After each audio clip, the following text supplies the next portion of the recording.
Alors, comme je disais tout à l'heure en introduction, nous sommes à la 5e et dernière étude sur le thème de la paix. De la paix, la vraie paix. Puis on va même l'appeler la sainte paix, parce qu'elle, c'est la vraie paix. Être en paix maintenant avec les autres, après ces autres études, ces 4 autres études qu'on a eues là-dessus, sur le sujet de la paix, là, c'est être en paix avec les autres, la dernière et non la moindre. Pourquoi être en paix avec les autres?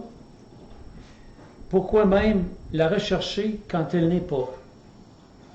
Et même pourquoi toujours être prêt à la retrouver quand ceux qui nous ont causé beaucoup de problèmes et de troubles nous la demandent?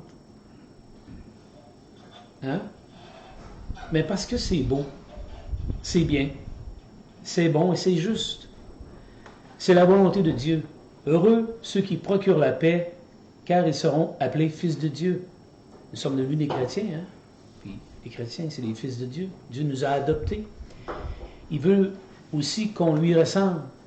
Il veut nous appeler ses fils et ses filles parce que nous avons choisi le Dieu de paix, le prince de la paix, l'évangile de la paix. Tout autour de la paix, là, dans le fond. Là. Dieu aimerait ça que la paix soit sur la terre. Mais malheureusement, il ne peut pas emmener la paix sur la terre parce que les hommes sur la terre ne veulent pas de son message. Alors son message crée une certaine guerre, mais une guerre sainte, pour la paix d'un côté, puis l'autre côté pour la guerre. Alors évidemment, Dieu, c'est un Dieu qui offre la paix. Et nous devons, nous aussi, en tant que chrétiens, toujours offrir la paix. Pourquoi? Parce que c'est là la plus belle identité du chrétien. Une preuve de maturité aussi. C'est dur parfois d'être en paix, puis ça éprouve comment des fois on n'est pas mature. Ça montre comment on manque de maturité. Et c'est une maturité très dure à développer, puis je vais vous dire pourquoi. Parce que c'est un art. C'est un art d'être en paix avec les autres. Il y a des gens qui ont beaucoup de talent sur ça. La Bible dit donc, la sagesse d'en haut est d'abord pure, ensuite pacifique, modérée, conciliante, pleine de miséricorde et de bons fruits, sans partialité, sans hypocrisie. Le fruit de la justice est semé dans la paix par les artisans de paix. Voyez-vous, un très gros travail à faire. Et puis la place peut-être où on voit qu'il y a un gros travail à faire, surtout dans tout ce qu'on a vu, là, c'est surtout la paix avec les autres. Parce qu'être en paix avec Dieu, c'est assez facile. C'est assez facile. On va vous dire pourquoi. Vous avez offensé toute votre famille, tous les gens qui vous entourent. Puis vous vous tournez vers Dieu, vous dites, Seigneur, je te demande pardon d'avoir été une bête, d'avoir agi, d'avoir fait des bêtises, d'avoir fait ce mal-là aux autres. Mais Dieu vous pardonne comme ça. Mais est-ce que ça va être de même avec les autres? Non, hein? C'est ça la beauté de la grâce de Dieu. Mais Dieu veut qu'on ressemble à ça. Dieu veut vraiment qu'on ressemble à ça. Alors, voyez-vous, c'est donc une attitude comme on l'a vu dans l'étude de la semaine passée. Premièrement, c'est une attitude. C'est une attitude d'être en paix avec les autres. Tout commence par l'attitude. Il faut avoir cette volonté-là. Aujourd'hui, nous aborderons le second point de cette étude. Ajouter à l'attitude, la bonne attitude, des faits et des gestes pour être en paix et retrouver la paix avec les autres. Alors, c'est bon d'avoir l'attitude, de vouloir. Mais on voit bien que ça ne s'arrête pas là. Parce qu'avec Dieu, là, c'est assez. Dieu, c'est assez parce qu'on est sous la grâce. Hein. Tu sais, par exemple, Dieu n'a pas besoin de voir quelque chose qui va se passer entre sa femme et lui, et la famille ou les autres avec qui il y a eu des troubles, avec qui il était en guerre. Dieu a juste besoin de voir son cœur. Oui, tu es repentant, je te pardonne. Pour Dieu, ça suffit. Mais Dieu ne veut pas dire par là qu'on doit arrêter là. Parce que si on arrête là, on fait un acte volontaire de continuer à faire le mal. Voyez-vous l'idée? Alors, il faut que notre cœur soit bien disposé. Il faut vraiment qu'il soit toujours là, la bonne attitude en partant. Et des fois, c'est difficile parce qu'on est rancunier. Des fois, on est fâché. On veut rendre le mal pour le mal. On demande justice. Parce qu'il y a des fois des injustices qu'on souffre, des injustices qu'on subit de la part de l'autre part, qui anime un manque de volonté, qui anime une rancœur. Alors, il faut ajouter à l'attitude des faits et des gestes pour construire cette paix-là avec l'autre ou avec les autres, avec lesquels maintenant la paix a disparu ou la paix est très fragile. Alors, il faut espérer être en paix avec quelqu'un. Premièrement, c'est bien, mais c'est insuffisant. Il doit y avoir des gestes concrets et la volonté doit se constater par des faits. S'il n'y a pas de gestes concrets, il sera très difficile de voir même la volonté d'être en paix ou de retrouver la paix. Alors, le vouloir doit être accompagné d'action. D'action. Puis ici, quand on parle d'action, on parle d'action pour retrouver une réconciliation, pour retrouver cette paix-là avec les autres. N'est-ce pas? Ici, on parle d'action concrètes qui vont se voir à l'œil. Par exemple, je me pose des questions comme celle-ci. Qu'est-ce qui trouble ma relation humaine avec cette personne? Ça peut être votre conjoint, votre conjointe, vos parents, vos enfants, votre collègue au travail ou votre voisin, votre prochain en général. Alors, qu'est-ce qui trouble ma relation humaine avec cette personne-là? Y a-t-il quelque chose que je puisse faire pour y remédier? Y a-t-il vraiment quelque chose que je puisse faire pour y remédier? Puis quand on se pose cette question-là, on se dit aussi, mais là, c'est-tu le bon moment? Parce que là, on est en plein milieu du feu, de la tempête, là. Tu sais, des fois, il faut attendre, là. Attendez un petit peu, on va venir à ça. Qu'est-ce qui lui ferait plaisir, à lui ou à elle? Tu sais, on cherche à trouver des choses qui seraient bonnes, vraiment pour ramener cette paix-là. Alors, on se pose des questions, puis évidemment, c'est toujours la première chose qu'on doit faire. Seigneur, aide-moi. Seigneur, provoque une situation. Éclaire-moi. Dis-moi, Seigneur, qu'est-ce que je dois faire pour lui montrer que je voudrais retrouver la paix. Qu'attend-il ou qu'attend-elle de moi? Ah, ça, c'est des signes, c'est des choses des fois qu'on ne veut pas donner quand on est en paix, quand la personne qui est devant nous est en guerre avec nous. Alors, ne pas manquer les occasions. Parce qu'il va en avoir des occasions. Il va en avoir, mais quand, tu sais, il y a une petite rancœur, une petite crotte sur le cœur, comme on dit, l'expression une petite crotte sur le cœur, il y a des occasions, puis, n'est-ce pas, puis on croise les bras à la place. Il ne faut pas faire ça. Il ne faut pas faire ça. Jésus n'a pas agi comme ça. La Bible nous dit que Dieu est fidèle, il ne permettra pas qu'on soit tenté au-delà de nos forces, mais avec la tentation, il donnera aussi le moyen d'en sortir pour que vous puissiez la supporter. Alors, le Seigneur est là qui va provoquer, qui va permettre une situation, qui ne permettra pas une chose trop difficile, autrement dit, à supporter, pour qu'on puisse agir. Alors, encore une fois, il ne faut pas manquer les occasions. Quand il vient l'occasion, c'est vraiment important de dire, là, j'ai l'opportunité, puis je ne l'aurai peut-être pas dans la journée après. Tout à coup que vous avez fait ça, vous vous êtes rendu compte que là, j'avais eu une opportunité, puis je n'ai pas agi. Mais c'est le temps de dire, Seigneur, je te demande pardon. Puis le Seigneur est capable d'en produire, d'en provoquer une autre, d'en produire une autre. Alors, ça prend beaucoup de prières, beaucoup de demandes d'aide devant Dieu, beaucoup d'ouverture et d'attention. Alors, regardez ce qu'on dit ici dans le beau livre des Proverbes. Ne refuse pas un bienfait à ceux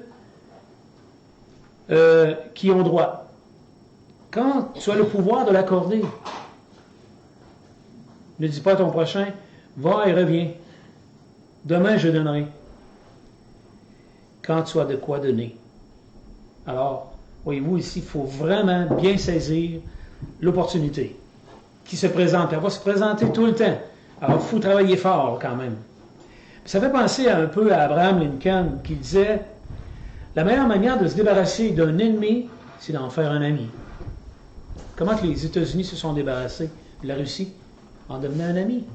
Évidemment, ce n'est pas encore des grands amis, mais vous vous rappelez de Gorbatchev, hein, dans le temps de M. Bush, je pense. C'est M. L'acteur, comment il s'appelait donc? Non, Ronald Reagan. Ronald Reagan, c'est ce que tu disais? Oui, merci. Ronald Reagan, exactement. Mais c'était un homme pacifique, Ronald Reagan.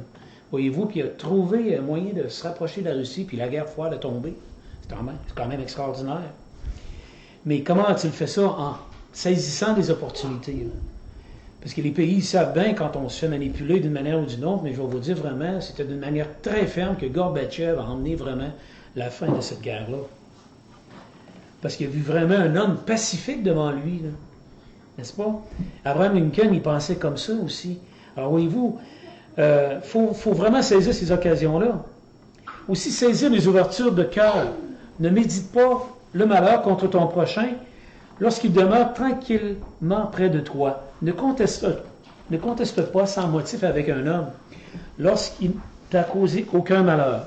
Je me rappelle, il y a plusieurs années, quand je travaillais chez Gamma Industries, il y avait deux messieurs avec qui, là, j'ai remarqué, là, moi, je m'entendais très bien avec les deux, mais ces deux hommes-là, ça ne marchait pas du tout.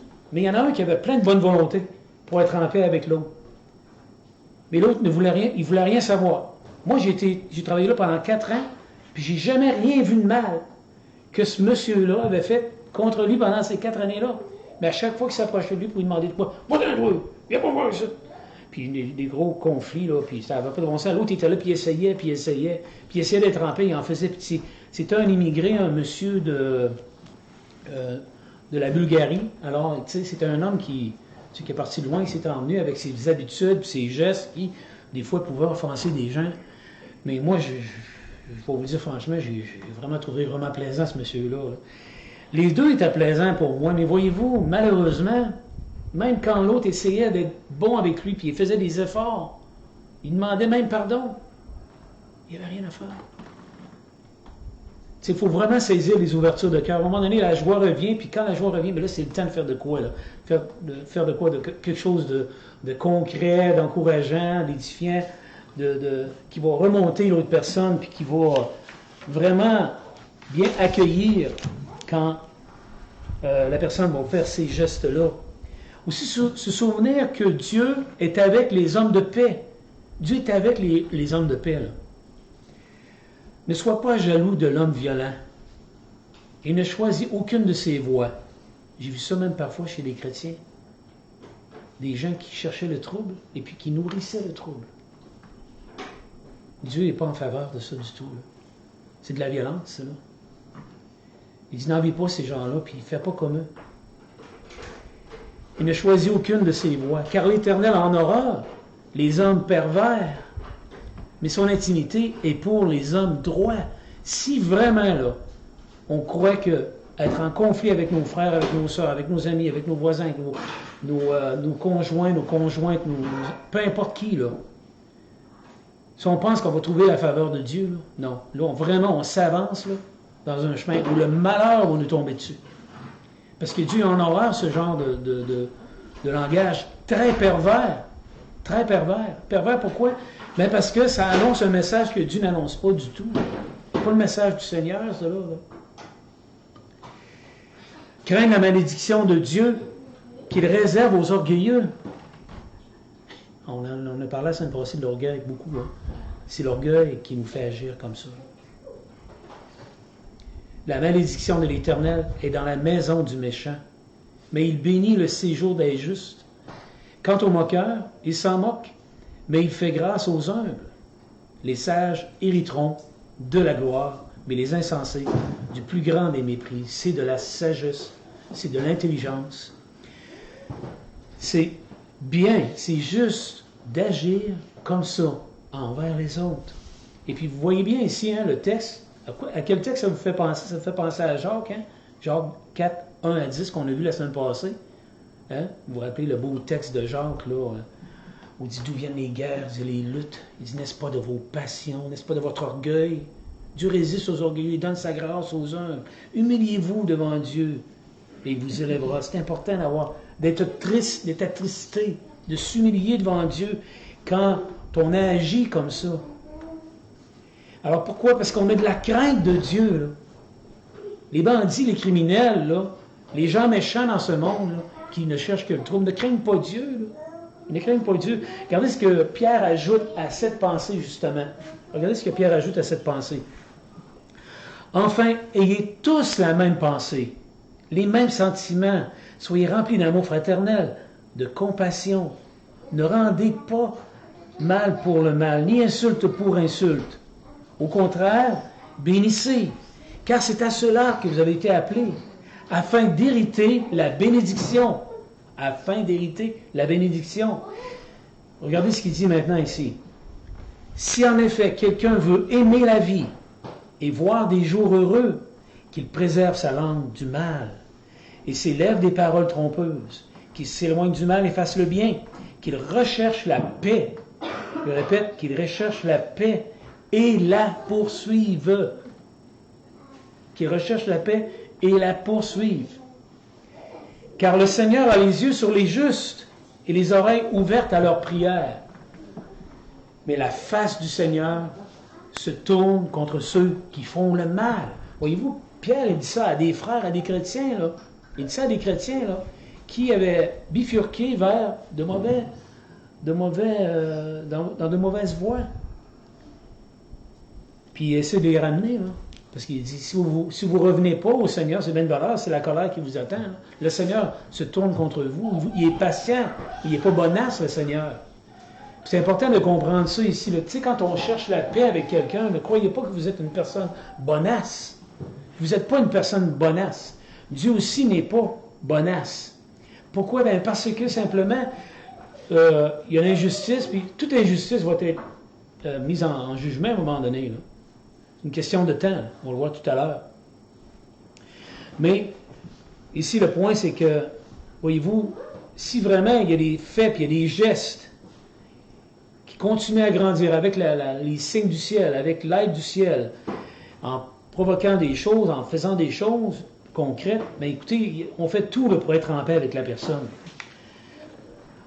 Et ça nous amène au dernier point, pour être en paix avec les autres, il est aussi nécessaire d'y faire des efforts de ténacité. Il est essentiel de ne jamais baisser les bras. Je répète, il est essentiel de ne jamais baisser les bras. Ça peut arriver que ça fait des années que ça dure. Hein? Ça peut arriver que ça fait même des décennies. Là.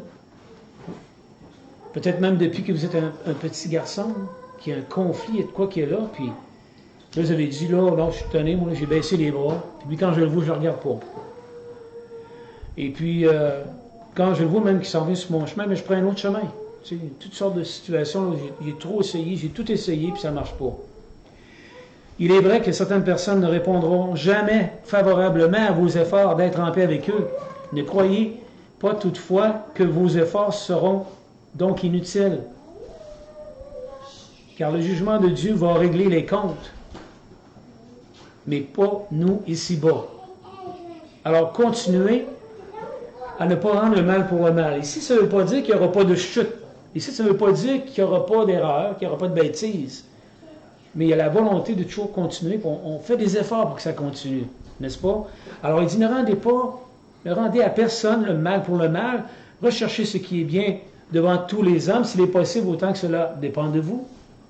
Soyez en paix avec tous les hommes. Alors, on continue à rechercher la paix. On n'y rend pas le mal pour le mal. Si on continue, on fait des efforts, et puis, parce que les situations vont se présenter où il y a des gens que, eux autres, ils continuent à faire du mal. Tu sais? Et puis, malgré tous les efforts de paix, là, ils continuent. Ça persiste. Pourquoi ça n'arrête pas? Puis, évidemment, nous, dans cette situation-là, il faut toujours se dire, oui, Seigneur, aide-moi parce que je suis presque à bout, mais le Seigneur ne permettra pas, justement, qu'on soit à bout de force. Alors, nous devons continuer à œuvrer, comme je disais tout à l'heure, en saisissant les occasions et en reconnaissant que Dieu est là pour nous aider, et en craignant aussi Dieu, que si on abandonne, lui aussi va nous abandonner. Alors, laissez la vengeance à Dieu. Ne vous vengez pas vous-même, bien-aimés, mais laissez agir la colère. Laissez agir la colère, car il est écrit, « À moi la vengeance, c'est moi qui rétribuerai, dit le Seigneur. » Alors, le Seigneur, là, si vous agissez comme ça, que la personne qui est devant vous est chrétienne, ou qui comprend la crainte de Dieu, sans être nécessairement un chrétien, comme dans le Nouveau Testament à 100%, bien ça va gêner cette personne-là, ça va y emmener une certaine crainte, là, parce que cette personne-là me fait du bien alors qu'il lui fait du mal.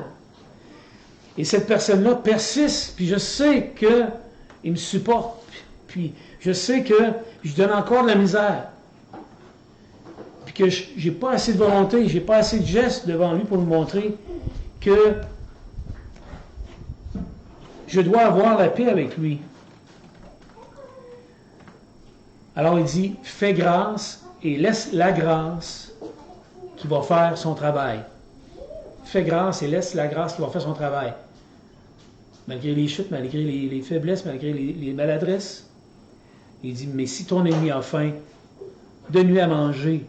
S'il a soif, donne-lui à boire. Car en agissant ainsi, ce sont des charbons ardents que tu amasseras sur sa tête. Ça me rappelle énormément ce frère. Ben, il était devenu un frère. Mais pour un temps, c'était la brute du Texas. Là. La brute du Texas. C'est tout un continent. C'est toute une population au Texas. Il y a beaucoup de monde. Puis je vais vous dire, au Texas, on parle de New York, là, mais quand on parle de Dallas, là, Dallas puis Fort Worth, là, ils sont juste ensemble tous les deux. New York, c'est pas tellement plus gros que ça. Là. C'est incroyable comme c'est immense cet endroit-là. Mais le Texas, c'est peut-être la deuxième place aux États-Unis, la plus importante. Mais la brute du Texas, ça veut dire qu'il était tout un homme méchant. Il était très méchant. Mais il était en prison, ce gars-là, finalement. Il était en prison. Puis pendant plusieurs années, il y avait cette dame-là qui faisait un travail en prison, puis qui avait donné une Bible, puis il l'avait garoché. Il a donné encore la Bible. Puis il l'a garoché plusieurs fois. Et puis, elle continuait quand même avec son beau sourire, avec son sourire de chrétienne, puis son sourire de grâce, puis de bonté. Finalement, elle a commencé à lire la Bible. Puis il est devenu l'homme le plus doux de la prison. Il est devenu chrétien. C'est très puissant. C'est très puissant de faire grâce à quelqu'un. Ah, si ça peut changer une brute, là, une brute, un criminel, là, ça a tout un pouvoir là, sur nous autres qui ne sommes pas des criminels. Entre frères et sœurs ou entre mari et conjoint, conjointe, etc. Alors voyez-vous, c'est tellement des choses extraordinaires hein, qu'on peut faire. Et puis, comme dit le proverbe, parce que ça vient du proverbe hein, que Salomon a écrit, Salomon lui ajoutait ce proverbe-là à la fin du proverbe, il dit « Et Dieu te le rendra ». Ah, ça, c'est toute une parole puissante. Hein. Alors, voyez-vous, dans la mesure du possible, on continue. C'est possible, ça peut arriver que la paix ne revienne pas. Ça peut arriver, c'est pas impossible. Là. OK? S'il est possible, autant que cela dépend de vous. Autant que ça dépend de vous. Autrement dit, faites tout ce qui est possible. Autant que ça dépend de vous, ne croisez jamais les bras, ne baissez jamais les bras, ne vous endurcissez pas. C'est ça. Autant que c'est possible. Soyez en paix avec tous les hommes. Mais, si l'autre ne veut rien savoir, puis il persiste comme cet homme, là, dont je vous ai parlé, là, au travail, qui ne s'est jamais réconcilié avec lui, hein. Ils ont pris leur retraite tous les deux, puis ça ne s'est jamais réconcilié. Puis pourtant, il y a eu tellement d'opportunités de le faire. Tu sais, des fois, il cherchait un outil. Il dit, tiens, j'en ai un ici. Pour l'autre, je m'en paix. Toutes sortes d'affaires comme ça. Il n'a jamais voulu. Puis je vais vous dire, là, c'est un homme que je respectais beaucoup, mais quand je le voyais faire ça, là, je dis, oh, ça n'a pas de bon sens. Il s'est détruit, ça n'a pas de bon sens qu'il s'est détruit, cet homme-là. Je ne sais pas si, quand il était rendu chez eux, s'il disait, Seigneur, je sais qu'il a maltraité ce gars-là toute ma vie. J'espère. Peut-être pas du tout, là. Mais je vais vous dire, le Seigneur ne fera pas ça au jour du jugement. Il va être parmi ceux avec qui Dieu va être en colère. Parce qu'ils ont refusé le message de la paix. Ils auront refusé de chercher la paix avec le prochain. Il faut la chercher, cette paix-là. Parce que Dieu nous attend à la fin pour demander des comptes. C'est une des places les plus importantes dans nos relations humaines. Si tu n'as pas cherché la paix, si c'est à cause de toi qu'il n'y avait pas la paix chez toi, ou à cause de toi que la paix n'était pas dans cet endroit ou au travail, tu vas rendre des comptes à Dieu. Écoutez, c'est une chose sérieuse. Je crois que dans cette série d'études, on a beaucoup de réflexions qui vont nous poursuivre pendant plusieurs semaines, plusieurs mois. Et la plus belle chose qu'on ne peut pas faire quand on entend un sermon, c'est de le pratiquer. Et puis, ça ne veut pas dire que demain, vous allez être parfait. Là. Ça ne veut pas dire qu'après-demain aussi, vous n'aurez pas de chute. Mais l'important, c'est de revenir, puis de se relever, puis de dire, Seigneur, non, je vais continuer. C'est ça, renoncer au péché. C'est de dire non. Même si vous avez tombé, même si vous avez fait une bêtise. C'est de se relever tout le temps. Parce que vous êtes sous la grâce. Là. Il ne faut jamais oublier ça. Si vous avez été dans un contexte où les disputes, les chicanes, la discorde est souvent là, ça ne disparaîtra pas du jour au lendemain. Ça a un prix, ça, là, malheureusement. Mais ça prend beaucoup de patience. Et c'est ça notre dernier point, justement. Être persévérant, jamais lâcher et se relever. Et c'est tellement beau et c'est tellement honorable.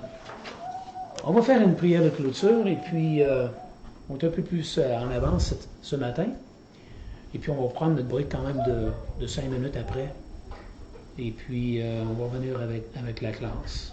On va demander à Claude de faire la prière. Puis avant la prière, ben, souvenez-vous que nous faisons un voyage à Bécomo, un voyage missionnaire, où on devrait avoir au moins 2 études ensemble, peut-être 3 rencontres. Et puis, étant donné que le Seigneur, par la grâce de Dieu, les restrictions sont encore moins grandes, c'était une belle surprise vendredi quand on a appris ça, parce que la distanciation tombe à 1 mètre au lieu de 2 mètres, et puis le port du masque aussi, c'est plus... on va être à l'extérieur quand même. On peut être jusqu'à une vingtaine de personnes à l'extérieur, mais continuons à prier pour que les portes continuent à s'ouvrir, parce qu'il y a plusieurs autres endroits où on pourrait rencontrer des frères. Et la plus belle nouvelle que je peux vous annoncer, c'est que notre ami Carole Pelcha, qui est avec nous depuis 1 an et demi avec Facebook, va se faire baptiser dans la piscine des voisins à René, une piscine chauffée en passant, Carole. Et puis, parce qu'elle était avec nous ce matin, alors surtout gardez tout ça dans vos prières pour que tout se passe bien et qu'on soit de retour aussi parmi vous la semaine prochaine. On va être de retour aussi mercredi. On va faire la prière avec Claude, s'il vous plaît. Dieu, notre Père Céleste, nous voulons te remercier pour ce beau message que nous avons entendu ce matin, Seigneur. Nous te demandons la chaleur de mettre en pratique et rechercher la paix avec tout le monde. Nous te remercions pour ton Fils qui est mort sur la croix pour effacer nos péchés, Seigneur. Nous te remercions en ton Saint-Nom et selon ta volonté. Amen.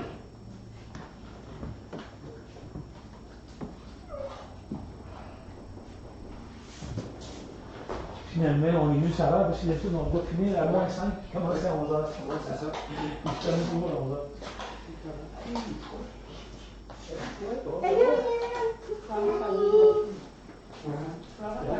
Bon café,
Colossiens chapitre 3. Et puis, on va poursuivre où on était rendu, au verset 13. Colossiens 3, 13.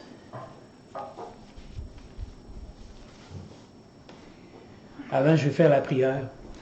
Seigneur, nous te demandons ta bénédiction. Merci d'être avec nous, de nous enseigner ta grâce, de nous enseigner la patience, la persévérance. Dans ce chemin de la vérité, Seigneur Dieu, qui nous transforme vraiment en de meilleures personnes. Des personnes dans lesquelles, Seigneur, on est plus fiers encore aussi d'être. Merci d'être compatissant envers nous, d'être patient envers nous qui sommes si fragiles, si vulnérables. Si vulnérables devant le péché, devant le mal même. Mais à travers ton dessein, Seigneur, tu as permis que dans sa liberté, l'homme puisse trouver la liberté de se relever de ses chutes. Et on veut te remercier beaucoup d'avoir envoyé ton Fils, notre Sauveur, qui est venu nous enseigner vraiment un amour au-delà de toute connaissance. Et nous prions en son nom. Amen. Amen. Alors, Colossiens verset 13, on était rendu de douceur et de patience au verset 12. En fait, je vais vous relire juste le verset 12 de chapitre 3. Ainsi donc, comme des élus de Dieu, saints et bien-aimés, revêtez-vous d'ardente compassion, de bonté, d'humilité, de douceur et de patience. Alors, voyez-vous, ici, de douceur et de patience, c'est vraiment deux choses très, très proches l'une de l'autre. On disait que la patience, plutôt la douceur, c'était pas une douceur mielleuse, là. C'est que Satan a probablement utilisé quand il a parlé à Adam et Ève, n'est-ce pas? Une parole douce, seureuse. C'est pas des paroles doucereuses, ok? Que parfois on va voir dans la manipulation des enfants. Hein? Comment vous pensez que les pédophiles approchent les enfants? Avec une certaine... Voyez-vous ce que je veux dire? Que c'est dégueulasse. Alors le chrétien ne prend pas cette méthode-là. Là. Ça, c'est de la manipulation, ça. Mais c'est pas de la manipulation, la douceur. C'est une maîtrise de soi, de classe. Et c'est difficile. C'est difficile. Puis je vais vous dire tellement qu'il y a des situations, des fois, où on se rend compte qu'on n'est pas capable de l'utiliser, cette douceur-là. Et puis c'est mieux de mettre le zipper. De dire, Seigneur, envoie quelqu'un d'autre. Parce que moi, je vais faire pire que la guerre. Voyez-vous? On voit bien ici comment la douceur, là, c'est tout un art. C'est tout un art. Et je vais vous dire, je suis souvent victime de ma propre personne dans ce domaine-là. Je trouve ça tellement beau, mais en même temps, je me dis, mais pourquoi, non? Pourquoi c'est si difficile? Mais peut-être que le mot suivant est une issue à ce problème. Patience. Et de patience. Moi, en tant que Québécois, j'ai vu ça souvent. Même, je l'ai entendu des fois de des frères ou des sœurs. Moi, j'ai pas de patience avec ces gens-là. Et puis, je ne sais pas si vous avez remarqué, mais on en fait un honneur. C'est un honneur de dire ça. Moi, je ne suis pas patient avec cette bande de... ce genre de personnes-là.